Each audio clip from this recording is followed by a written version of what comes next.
నమస్తే, welcome to public TV news. బులెటిన్లో ముందుగా హెడ్లైన్స్.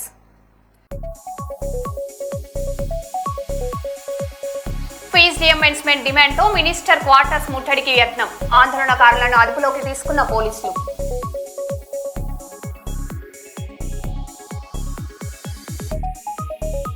అన్నమయ్య జిల్లాలో ఘోర రోడ్డు ప్రమాదం. పుంగునూరు సుగాలిమిట్ట వద్ద లారీలు ఢీ.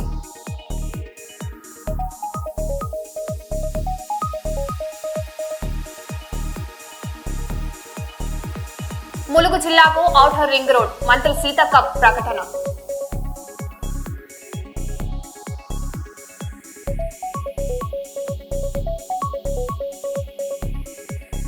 కర్నూలులో మంత్రి టీజీ భరత్ క్యాంప్ కార్యాలయం పరిసరాలు చెత్తతో అధ్వానం.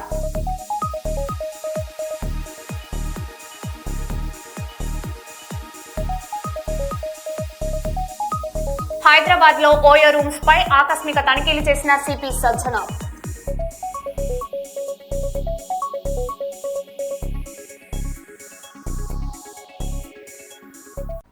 రామగుండం కార్పొరేషన్ ను సమస్యల రహిత ప్రాంతంగా తీర్చిదిద్దుతామని రామగుండం నగర మేయర్ మహంకాళి స్వామి అన్నారు.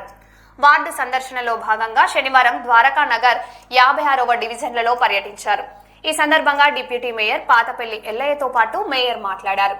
ఈ కార్యక్రమంలో కార్పొరేటర్ గట్ల రమేష్, ముస్తఫా, సతీష్, రంజిత్, దాసరి విజయ్, ఉల్లాంగుల రమేష్, అంగడివాడి ఆయాలు, టీచర్లు, నర్సులు, అవార్డు ప్రజలు, నగరపాలక సంస్థ deputy commissioner Nayani Venkataswamy, AE Meer, TPS Naveen, superintendent Pambala Srinivas, sanitary inspector Nagabhushanam, sanitary జవాన్ Adepu Srinivas, MEPMA CO Swetha, work inspector Lingaiah, ఆర్పీలు తదితరులు పాల్గొన్నారు.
వర్షాలు పడితే అదంతా వాసన వచ్చి రోగాలు వచ్చి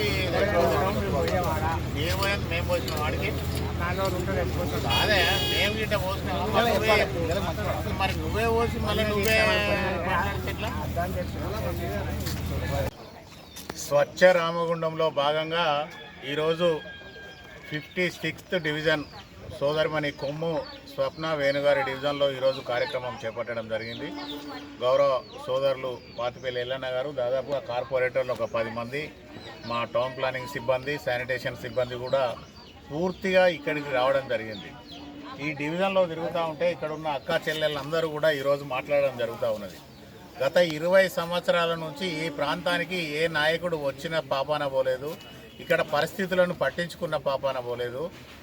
మొదటిసారిగా మీరే వచ్చిందని చెప్పేసి ఇక్కడ ఉన్న సోదరులందరూ కూడా చెప్పడం జరుగుతూ ఉన్నది. అంటే ఇక్కడ గతంలో ఈ ప్రాంతానికి సంబంధించిన ఎమ్మెల్యే కావచ్చు, అంతకుముందున్న ఎమ్మెల్యేలు కావచ్చు, పూర్తిగా నిర్లక్ష్యం, రాజకీయాలకు రాగానే డబ్బు సంపాదించుకోవాలని ఒక దుర్మార్గమైన ఆలోచన, బిల్డింగులు కట్టుకోవాలి, డబ్బులు సంపాదించుకోవాలనే ఆలోచన తప్ప ప్రజల సంక్షేమం కోసం ఒక్కరోజు కూడా ఆలోచించిన పాపాన పోలేదనే దానికి నిదర్శనం ఇప్పుడు ఇక్కడ అక్క చెల్లెళ్ళందరూ కూడా మాట్లాడుతూ ఉన్నారు. మన ఇంటి పరిసరాలు కూడా కనీసం పరిశుభ్రంగా ఉంచుకోకుండా ఒక ఎమ్మెల్యే అయిన తర్వాత ఆ డివిజన్లో కనీసం పనులు చేయించుకోలేదు అనంటే 10 సంవత్సరాల టీఆర్ఎస్ పాలనలో రామగుండం ఎంత పూర్తిగా ధ్వంసం అయిపోయిందో ప్రజలందరూ కూడా ఆలోచన చేయమని చెప్పేసి కోరుతా ఉన్నాం. ఈరోజు గౌరవ ఎమ్మెల్యే రాజ్ ఠాకూర్ గారు ఉదయం లేవగానే, నిన్న కూడా వారు చెప్తా ఉన్నారు, ఉదయం లేవగానే ప్రతి కార్పొరేటర్ కూడా ఒక పెన్ను పేపర్ తీసుకొని ప్రతి ఇంటింటికి వెళ్ళి ఆ వార్డులలో ఉన్న సమస్యలను మనమే తెలుసుకొని ఆ సమస్యలను పరిష్కరించవలసిన బాధ్యత ఒక పొలిటీషియన్స్గా మన మీద ఉన్నది. ప్రజాప్రతినిధులుగా ప్రజలు మనల్ని అందుకే ఎన్నుకున్నారు కనుక ఆ ఎన్నుకున్నందుకు న్యాయం చేసేందుకు ఆ సమస్యలను పరిష్కరించాలని చెప్పేసి వారు సూచన చేసుకుంటే దాదాపుగా కేవలం మేము వచ్చి 3 నెలల కాలం అయితే ఉన్నది. ఈ 3 నెలల్లో దాదాపుగా 2 నెలల నుంచి ప్రతి గల్లీ ప్రతి వాడ ప్రతి డ్రైనేజ్ కూడా తిరుగుతూ ఆ సిల్ట్ అంతా కూడా మొత్తం తీపిచేసి ఒక ప్రణాళికాబద్ధంగా వర్షాకాలం వస్తూ ఉన్నది కనుక వర్షాలు వచ్చే లోపలనే ఇక్కడ ప్రజలకు ఎలాంటి ఇబ్బందులు జరగద్దు, ఎలాంటి శానిటేషన్కు సంబంధించిన ఇబ్బందులు ఎలాంటివి ఉండదు అనే ఆలోచనతోటి పూర్తిగా ఏదైతే మేజర్ స్ట్రాంగ్ వాటర్ డ్రైన్స్ ఉన్నాయో ఆ డ్రైన్స్లలో మొత్తం సిల్ట్ తీయించడం, ఇరువైపులా ఉన్న చెట్లు గిట్ట అన్నీ తీసేసి ప్రజలకు ఎలాంటి ఇబ్బందులు కలగకుండా చేయడం అనేది రోజు ఉదయం 5 గంటల నుంచి 10 గంటల వరకు దాదాపుగా ఇంతమంది కార్పొరేటర్లు, ఒక మేయరు, ఒక డిప్యూటీ మేయరు, మొత్తం సిబ్బంది, మున్సిపల్ సిబ్బంది అనేది మేము దాదాపుగా 20 ఏళ్ళ నుంచి, నేను కానీ మా ఎల్లన కానీ ముస్తాఫా రమేష్, మేమైతే మున్సిపల్ కార్పొరేషన్లో 20 ఏళ్ళ నుంచి ఉంటున్నాం. కానీ మాకు తెలిసి ఇట్లా రోజు రోడ్ల మీద పూర్తి స్థాయిలో 5-6 గంటలు సమయం కేటాయించి ప్రజల వద్దకు వెళ్ళిన నాయకులను మేమైతే ఎవరిని చూడలేదు. ప్రజలు కూడా చెప్తా ఉన్నారు ఇంతకుముందు వాళ్ళు. అందరికీ నమస్కారం. ఈరోజు స్వచ్ఛ రామగుండంలో భాగంగా 56వ డివిజన్లో కార్యక్రమం చేపట్టడం జరిగింది. దానికి మా గౌరవ సిబ్బంది గత 20 సంవత్సరాల నుండి ఓపెన్ డ్రైన్ల పూర్తి స్థాయిలో నిండుకపోయినటువంటి చెత్త చెదారం, దాని ద్వారా ఈ పక్కన చుట్టుపక్కల ఉన్నటువంటి ప్రజలకు మలేరియా, టైఫాయిడ్ అనేక రోగాల బారిన పడి అనేక ఇబ్బందులు ఎదుర్కొంటూ ఉన్నారు. ఎన్నడూ కూడా సిల్ట్ తీసిన పాపాన పోలేదు. మొత్తం బేబీ డ్రైన్లతో సహా డ్రైన్లు మొత్తం నిండిపోయి ఉన్నాయి. ఇలా రామగుండం అంతటా కూడా దాదాపు అన్ని వార్డులల్లో ఈ కార్యక్రమం స్వచ్ఛందంగా పెట్టి ప్రజలు పాల్గొని, ప్రభుత్వ అధికారులు పాల్గొని ఈ యొక్క కార్యక్రమాన్ని చేపట్టి చెత్తను పూర్తిగా సిల్ట్ మొత్తం క్లీన్ చేయడం జరుగుతూ ఉంది. ప్రజల ఆరోగ్యాలు కాపాడుకోవడం కోసం, ప్రజలకు మెరుగైనటువంటి సౌకర్యాలు అందించడం కోసం ఈ కార్యక్రమాన్ని చేపట్టి వార్డున తిరుగుతూ ఉన్నాం. మా ఎమ్మెల్యే గారి ఆదేశాల మేరకు అధికారులు అన్ని రకాల వెహికల్స్ను సమకూర్చి అధికారులంతా పాల్గొని పూర్తి స్థాయిలో సిబ్బంది ఈ కార్యక్రమంలో పాల్గొని మొత్తం చెత్త తీస్తూ ఉన్నారు, సిల్ట్ తీస్తూ ఉన్నారు, చెట్లు పెరిగిన చెట్లు ఇవన్నీ కూడా తీస్తూ ఉన్నారు. ఈ రామగుండాన్ని స్వచ్ఛ రామగుండంగా మార్చి ఈ రామగుండాన్ని మొత్తం మన స్టేట్లోనే నంబర్ 1 అభివృద్ధిలో దశలో తీసుకుపోవడం కోసం మా మేయర్ గారు, మా ఎమ్మెల్యే గారు మేమంతా కలిసి ఒక టీం వర్క్ చేసి ముందుంచాలనే ఆలోచనతో పనిచేస్తూ ఉన్నాం. కాబట్టి ప్రజలంతా కూడా స్వచ్ఛందంగా పాల్గొని అధికారులు కానీ, ప్రజలు కానీ, లేక ప్రభుత్వ ఉద్యోగులు కానీ, ఆర్పీలు కానీ, అంగన్వాడీ టీచర్లు కానీ అందరూ కూడా ఈ కార్యక్రమంలో పాల్గొని రామగుండాన్ని పూర్తి స్థాయిలో స్వచ్ఛ రామగుండంగా తీర్చిదిద్దడం కోసం ముందుకొచ్చినందుకు వారికి, మా ఎమ్మెల్యే గారికి, మా మేయర్ గారికి మరి ఈ కార్యక్రమాన్ని చేపట్టినందుకు ప్రత్యేకంగా ధన్యవాదాలు తెలియజేస్తా ఉన్నాం. కర్నూలులో విద్యార్థి సంఘాలు ఆందోళనకు దిగాయి. మంత్రి నారాయణను పదవి నుంచి తొలగించాలని డిమాండ్ చేస్తూ పీడీఎస్యూ ఆధ్వర్యంలో నిరసన కార్యక్రమం నిర్వహించారు. ప్రైవేట్ పాఠశాలలో అధిక ఫీజులు వసూలు చేస్తూ తల్లిదండ్రులను దోపిడీ చేస్తున్నారంటూ నారాయణ విద్యా సంస్థలపై చర్యలు తీసుకోవాలని కోరారు. అలాగే పాఠశాలలు ప్రారంభం కాకముందే పుస్తకాలు, యూనిఫామ్లను స్కూల్లోనే కొనాలని ఒత్తిడి చేస్తున్నారని ఆరోపించారు. ప్రభుత్వం వెంటనే స్పందించకపోతే విద్యార్థి సంఘాలతో కలిసి ఉద్యమాన్ని మరింత ఉధృతం చేస్తామని హెచ్చరించారు. అక్రమంగా పాఠ్య పుస్తకాలు, యూనిఫామ్ అమ్మడం అంటే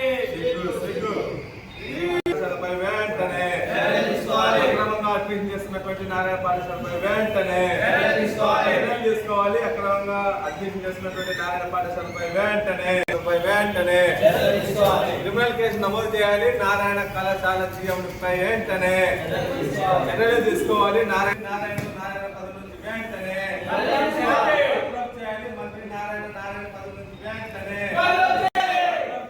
మంత్రి నారాయణ పదవి నుంచి వెంటనే కట్టాలి. అక్రమ పుస్తకాల అమ్మకాన్ని వెంటనే సరుకులు అమ్ముతున్నటువంటి పాఠ్య పుస్తకాలు వెంటనే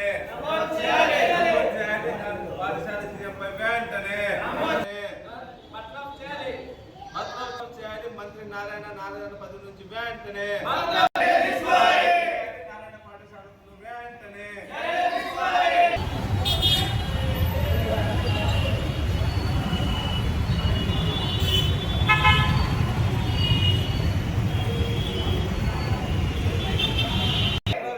మంత్రి నారాయణ పదవి నుంచి వెంటనే నారాయణ పాఠశాలపై వెంటనే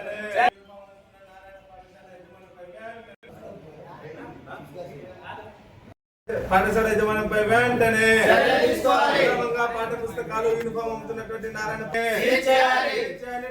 పాఠశాల పాఠ్య పుస్తకాల గదిని వెంటనే నారాయణ పాఠశాల జిఎం విజయభాస్కర్ రెడ్డిపై వెంటనే నమోదు చేయాలి. విజయభాస్కర్ రెడ్డిపై వెంటనే నమోదు చేయాలి. నారాయణ పాఠశాలపై వెంటనే చేయాలి. నారాయణ పాఠశాల యజమానంపై వెంటనే నారాయణ పాఠశాల యజమానంపై వెంటనే చర్యలు తీసుకోవాలి. నారాయణ పాఠశాల యజమానంపై వెంటనే సరుకుల్లాగా అమ్ముతున్న నారాయణ పాఠశాల యజమానంపై వెంటనే నారాయణ మంత్రి పదవి నుంచి వెంటనే రాష్ట్ర అధ్యక్షులు ఈరోజు నారాయణ పాఠశాలలో అక్రమ అడ్మిషన్లు అరికట్టాలని రాష్ట్ర వ్యాప్తంగా పీడిఎస్ ఆధ్వర్యంలో ఈరోజు ఆందోళన కార్యక్రమాలు జరుగుతూ ఉన్నాయి. ముఖ్యంగా దానిమే ధ్యేయంగా విద్యార్థి తల్లిదండ్రులను జలగల్లాగా పీడిస్తూ వేల కోట్లు సంపాదించుకున్నటువంటి నారాయణను మంత్రి పదవి నుంచి బర్తరఫ్ చేయాలని మేము డిమాండ్ చేస్తూ ఉన్నాం. ముఖ్యంగా కర్నూలు పట్టణంలో నారాయణ పాఠశాలలో డిఓ ఆఫీస్కి సమీపంలో ఉన్న యక్షాత్ ఓపెన్గా ఈరోజు పాఠ్యపుస్తకాలు అంగట్లో సరుకుల్లాగా అమ్ముతున్నటువంటి పరిస్థితి మనకు కనపడతా ఉంది. ఈరోజు ఒక్కొక్క నర్సరీ నుంచి 10th క్లాస్ వరకు 6,000 నుంచి 14,000 రూపాయల వరకు ఈరోజు పాఠ్య పుస్తకాలు అమ్ముతున్నటువంటి పరిస్థితి ఉంది. యూనిఫామ్ పేరుతో, షూ పేరుతో, అదేవిధంగా బెల్టుల పేరుతో ఈరోజు వేల రూపాయలు ఈరోజు విద్యార్థి తల్లిదండ్రుల నుండి దోపిడీ చేస్తున్నటువంటి పరిస్థితిలో నారాయణ పాఠశాల ఉంది. మేము ఒకటే చెప్తూ ఉన్నాం, ప్రభుత్వ జీవో నెంబర్ 199 ప్రకారం ఎటువంటి పాఠ్య పుస్తకాలు అమ్మకూడదు, ఎటువంటి యూనిఫామ్ అమ్మకూడదు అని ఒకవైపు ప్రభుత్వ జీవోలు చెప్తా ఉన్నాయి. మరోవైపు ఈరోజు దానిమే ధ్యేయంగా ఈరోజు నారాయణ విద్యా సంస్థల యజమాన్యం నారాయణ పాఠశాల ఉన్నటువంటి మొత్తం కూడా ఈరోజు పాఠశాల తల్లిదండ్రులు మోసం చేస్తున్నటువంటి పరిస్థితి ఉంది. ముఖ్యంగా నారాయణ సంబంధించినటువంటి నారాయణ సంస్థలే పుస్తకాలు పంపిణీ చేస్తూ ప్రింట్ చేస్తూ ఈరోజు అమ్ముతున్నటువంటి పరిస్థితి మన రాష్ట్రంలో కనపడతా ఉంది. కాబట్టి మేము ఒకటే చెప్తా ఉన్నాం, ఈరోజు కూటమి ప్రభుత్వం నేను అధికారంలోకి వచ్చిన వెంటనే ప్రభుత్వ పాఠశాలను బలోపేతం చెప్పిన ఆయన మాయమాటలు చెప్తున్నాడు. నారో లోకేష్ మొత్తం కూడా విద్యాశాఖ మంత్రి కూడా విద్యాశాఖ అధికారులు కూడా మొత్తం కూడా నారాయణ భాష్యం లాంటి విద్యా సంస్థల యజమానానికి సొత్తుగా మారుతా ఉన్నారు. నారాయణ పాఠశాల యజమాని అయినటువంటి మంత్రి నారాయణ క్యాబినెట్ లో ఉన్నాడు. మంత్రి నారాయణని వెంటనే బర్తరఫ్ చేయాలని డిమాండ్ చేస్తా ఉన్నాం. అదేవిధంగా వివిధ పేరుతో టెక్నో, ఈ టెక్నో, ఒలింపియాడ్, సిఓ అని వివిధ పేరుతో ఈరోజు కొన్ని వేల కోట్ల రూపాయలు దండుకున్నటువంటి పరిస్థితిలో మంత్రి నారాయణ ఉన్నాడు. ఇప్పటికైనా విద్యాశాఖ మంత్రి కళ్ళు తెరిచి నారాయణ పాఠశాలను వెంటనే సీజ్ చేసి అదేవిధంగా నారాయణ పాఠశాల జీఎంగా ఉన్నటువంటి విజయభాస్కర్ రెడ్డిని క్రిమినల్ కేసులు నమోదు చేసి జైల్లో పెట్టాలని ఈ సందర్భంగా మేము డిమాండ్ చేస్తా ఉన్నాం. లేని పక్షంలో పీడిఎస్ ఆధ్వర్యంలో పెద్ద ఎత్తున ఆందోళన కార్యక్రమాలకి శ్రీకారం చుడతామని ఈ సందర్భంగా హెచ్చరిస్తా ఉన్నాం. బంజారాహిల్స్ లోని మినిస్టర్ క్వార్టర్స్ వద్ద ఉద్రిక్త పరిస్థితులు నెలకొన్నాయి. పెండింగ్ ఫీజు రియంబర్స్మెంట్ విడుదలతో పాటు విద్యార్థుల సమస్యల పరిష్కారం కోరుతూ పీడీఎస్యూ నేతలు ఆందోళన చేపట్టారు. మినిస్టర్ క్వార్టర్స్ ముట్టడికి ప్రయత్నించిన విద్యార్థి నేతలు మంత్రి తుమ్మల నాగేశ్వరరావు కాన్వాయ్ను అడ్డుకోవడంతో ఉద్రిక్తతనే పేర్కొంది. వెంటనే రంగంలోకి దిగిన పోలీసులు నిరసనకారులను అదుపులోకి తీసుకుని పోలీస్ స్టేషన్ కు తరలించారు. భారీ బందోబస్తుతో పరిస్థితిని అదుపులోకి తీసుకొచ్చారు.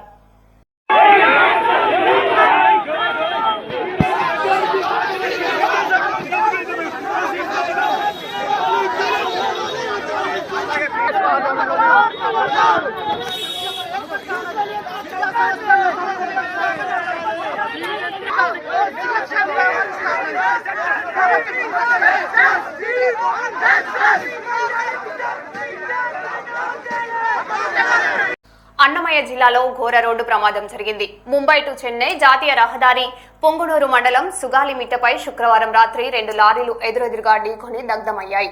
ప్రమాదంలో పెద్ద లారీ, చిన్న లారీ పూర్తిగా కాలిపోవడంతో పెద్ద లారీలో ఉన్న చెన్నై ప్రీమియంకు చెందిన హయాత్ బాషా కుమారుడు సయ్యద్ అలీ తీవ్రంగా గాయపడగా స్థానికులు బాధితులను మదనపల్లి జిల్లా ప్రభుత్వాసుపత్రికి తరలించారు. మరిన్ని వివరాలు తెలియాల్సి ఉంది.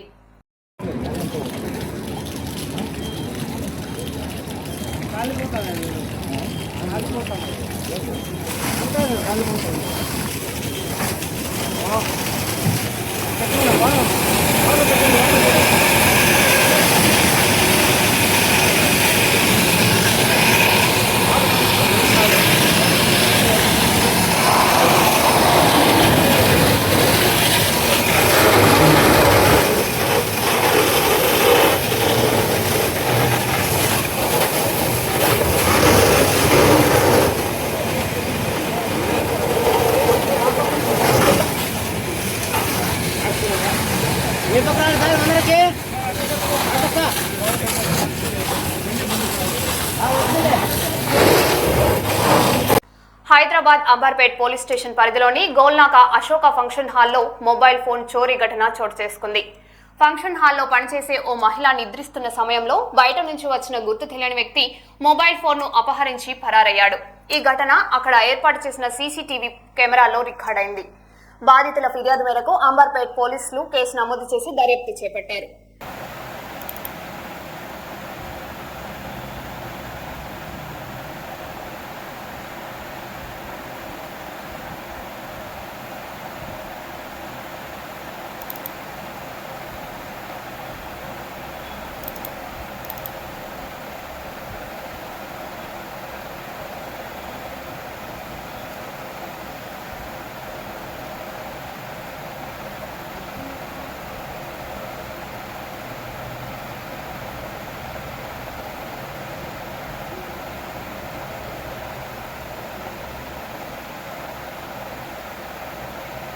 లేడీ ఇక్కడ వండుకుంది, ఆమె ఫోన్ ఈడ పెట్టుకొని ఇక్కడికి వెళ్ళి తీసుకుండు వాడు. మెల్లగా తీసుకొని ఉరికిండు వాడు.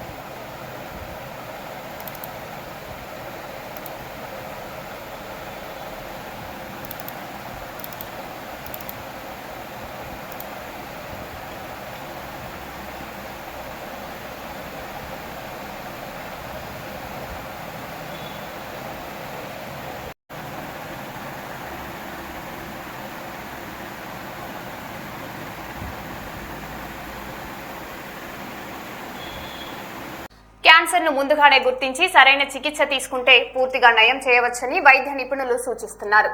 కర్నూలులో నిర్వహించిన అవగాహన సదస్సులో పాల్గొన్న డాక్టర్ రాజేష్ గౌడ్ మాట్లాడుతూ క్యాన్సర్ చికిత్సలో ఆధునిక సాంకేతిక అందుబాటులోకి వచ్చిందన్నారు.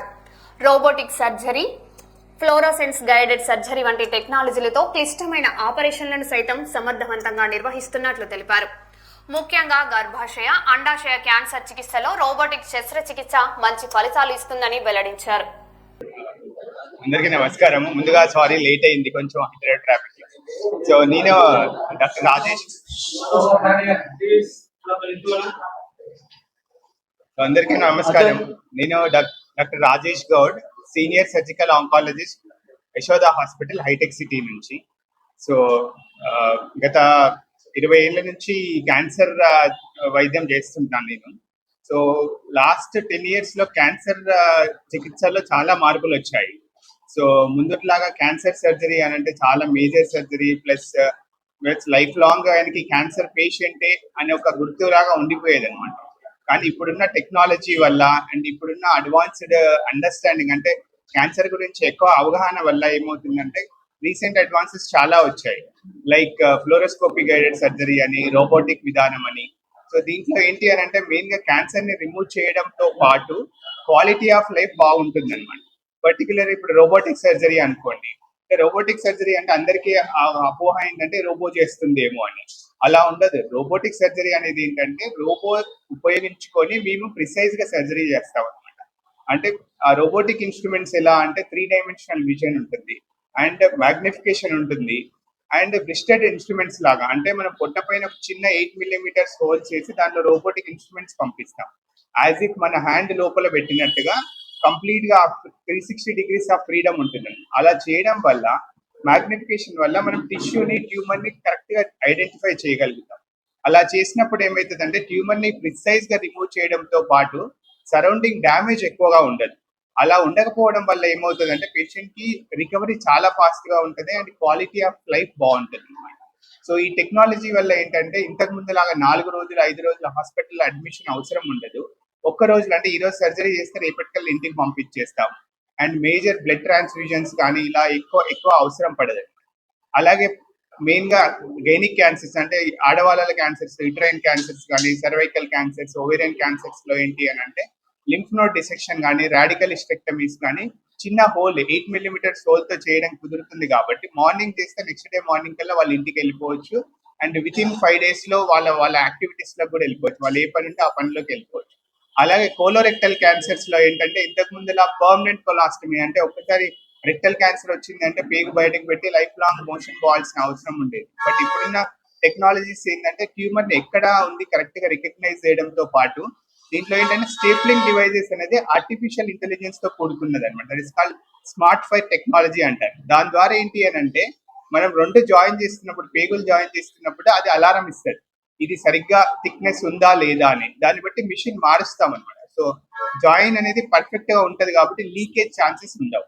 అలాగే మనకి ఏంటంటే ఆపరేషన్ చేస్తున్నప్పుడు పక్కనుండే నర్వ్స్ ని కూడా జాగ్రత్తగా చూస్తాం కాబట్టి ముందట్లాగా అంటే ఒకసారి రెక్టల్ క్యాన్సర్ సర్జరీ అయిన తర్వాత సెక్షువల్ లైఫ్ గురించి కానీ యూరినరీ ఇష్యూస్ ఉండేవి. సో ఇప్పుడున్న ఈ అడ్వాన్స్ పద్ధతి ద్వారా ఏంటంటే సెక్షువల్ లైఫ్ డిస్టర్బ్ అవ్వకుండా, యూరినరీ ఇష్యూస్ లేకుండా చేయగలుగుతాం. నెక్స్ట్ ఈ యూరాలజికల్ క్యాన్సర్స్ అంటే ప్రాస్టేట్ క్యాన్సర్ కానీ, బ్లాడర్ క్యాన్సర్స్ లో కానీ, కిడ్నీ క్యాన్సర్స్ లో కానీ, అడ్రినల్ క్యాన్సర్స్ లో ఇవి బాగా చేయొచ్చు. ఎందుకు అంటే పెల్విస్ లో ఆపరేట్ చేయడం చాలా కష్టం, నారో స్పేస్ ఉంటుంది అనమాట, ప్లేస్ ఎక్కువ ఉండదు. సో మన 2 హ్యాండ్స్ పెట్టి చేయడం ఇబ్బందికరంగా ఉంటుంది. వేరే రోబోటిక్ ఆర్మ్స్ ఏంటంటే 8 mm ఆర్మ్స్ కాబట్టి ఈజీగా లోపలికి వెళ్ళి మనం సేఫ్ గా సర్జరీ చేయొచ్చు, సరౌండింగ్ డ్యామేజ్ లేకుండా వీలవుతుంది. అండ్ కిడ్నీ క్యాన్సర్స్ లో ఏంటంటే ముందులా కిడ్నీ అంతా రిమూవ్ చేయాల్సిన అవసరం లేదు, పార్షియల్ నెఫ్రెక్టమీ అని అంటారు. అంటే ఎక్కడైతే ట్యూమర్ ఉందో ఆ ట్యూమర్ ని ఒక 1 cm మార్జిన్ తో రిమూవ్ చేయడం వల్ల కిడ్నీని కూడా ప్రిజర్వ్ చేయగలుగుతాం. అలాగే థొరాసిక్ సర్జరీస్ అంటే ఛాతీలో ఇంతకు ముందులాగా మొత్తం చెస్ట్ అంతా ఓపెన్ చేయాల్సిన అవసరం లేకుండా లంగ్ క్యాన్సర్ సర్జరీస్ కూడా చిన్న హోల్ 8 mm హోల్ ద్వారా చేయగలుగుతాం ఈ రోబోటిక్ టెక్నాలజీ. నెక్స్ట్ ఫ్లోరోస్కోపిక్ టెక్నాలజీ అనేది ఏంటి అని అంటే ఫ్లోరోస్కోపీ అనేది ముందులాగా సపోజ్ రొమ్ము క్యాన్సర్ ఉంది, ముందులా ఏంటంటే రొమ్ము క్యాన్సర్ ఉన్నప్పుడు రొమ్ముతో పాటు లింఫ్ నోడ్స్ అవన్నీ రిమూవ్ చేసేవాళ్ళు. దీనివల్ల ఏమైతే లాంగ్ టర్మ్ గా పేషెంట్ కి చెయ్యంతా వాపు వచ్చి షోల్డర్ పెయిన్ రావడము, షోల్డర్ లేపకపోవడం, ఇవన్నీ ఇబ్బందులు ఉంటాయి. ఇప్పుడు ఏంటంటే టెక్నాలజీ ఏంటంటే ఒక చిన్న డై ఇస్తాం, మనం డై ఇచ్చి ఒక ఫ్లోరోస్కోపిక్ కెమెరా ఉంటుంది, జస్ట్ లైక్ మనం సెల్ ఫోన్ పట్టుకున్నట్టుగా ఫ్లోరోస్కోపిక్ కెమెరాని మనం దానిపైన పెడితే ఎగ్జాక్ట్ ఆ లింఫ్ నోడ్ ఎక్కడి వరకు వెళ్తుంది అని తెలుస్తుంది. సో అది హ్యాండ్ కి సప్లై చేసే లింఫ్ నోడా లేదా బ్రెస్ట్ కి సప్లై చేసే లింఫ్ నోడా ప్రిసైజ్ గా గుర్తుపట్టి ఓన్లీ బ్రెస్ట్ కి సంబంధించిన ట్యూమర్ లింఫ్ నోడ్ ని రిమూవ్ చేయడం కుదురుతుంది. ఇలా చేయడం వల్ల ఏంటంటే కంప్లీట్ గా రొమ్మంతా రిమూవ్ చేయకుండా ఓన్లీ ప్రిసైజ్ గా ట్యూమర్ తో పాటు లింఫ్ నోడ్ రిమూవ్ చేయడం వల్ల క్వాలిటీ ఆఫ్ లైఫ్ బాగుంటుంది. సో ఏ టెక్నాలజీ అయినా ఇప్పుడున్న ఆర్టిఫిషియల్ ఇంటెలిజెన్స్ ఇవన్నీ ఎలా అంటే టెక్నాలజీ మారినా కొద్దీ పేషెంట్స్ కి క్వాలిటీ ఆఫ్ లైఫ్ అనేది ఇంప్రూవ్ చేయడానికి బాగా ఉపయోగపడుతున్నాయి. ములుగు జిల్లా కేంద్రంలో మంత్రి సీతక్క భారీ అభివృద్ధి పనులకు శ్రీకారం చుట్టారు. ప్రజల సమస్యల పరిష్కారమే లక్ష్యంగా ప్రత్యేక ప్రజా దర్బార్ కార్యక్రమాలు నిర్వహిస్తామని ఆమె తెలిపారు. ఏజెన్సీ ప్రాంతాల అభివృద్ధికి ప్రభుత్వం కట్టుబడి ఉందన్నారు. పెరుగుతున్న జనాభా, వ్యాపార అవసరాలను దృష్టిలో ఉంచుకొని 50 కోట్ల వ్యయంతో నిర్మించనున్న డబుల్ రోడ్ పనులకు శంకుస్థాపన చేశారు. భవిష్యత్తు అవసరాల కోసం ములుగు చుట్టూ ఔటర్ రింగ్ రోడ్ ఏర్పాటుకు కృషి చేస్తానని మంత్రి సీతక్క వెల్లడించారు. కాబట్టి ఈ రోడ్ల మీద పెద్ద పెద్ద లారీలు కానీ ఇవన్నీ తిరగడంతో టౌన్ ప్రజలకు ఇబ్బంది అవుతుంటది. కాబట్టి దాన్ని దృష్టిలో పెట్టుకుని రింగ్ రోడ్ కూడా 2 రకాలుగా ఆలోచిస్తున్నాం. ఒకటి మరి అటు యూనివర్సిటీ పక్కన నుంచి మదనపల్లి ఆ రూట్ నుంచి కూడా కాసిందేపేట అట్లా దేవగిరిపట్నం నుంచి వెళ్ళేటట్టుగా ఒకటి, మరి ఇట్లా కూడా ఆలోచన చేస్తున్నాం. ఎట్లా బాగుంటది, భూములకు ఇబ్బంది లేకుండా మళ్ళీ పట్టణానికి దగ్గరగా ఉండే విధంగా చూడడం జరుగుతుందని తెలియజేస్తూ ఈరోజు మరి 2వ రోజుగా ఊరుగుపేటలో తర్వాత గుర్రంపేటలో ప్రజా దర్బార్ కార్యక్రమాన్ని కూడా నిర్వహిస్తున్నాం. ఈ దర్బార్ కార్యక్రమాలు మరో బులెటిన్లో మళ్ళీ కలుద్దాం. Stay tune.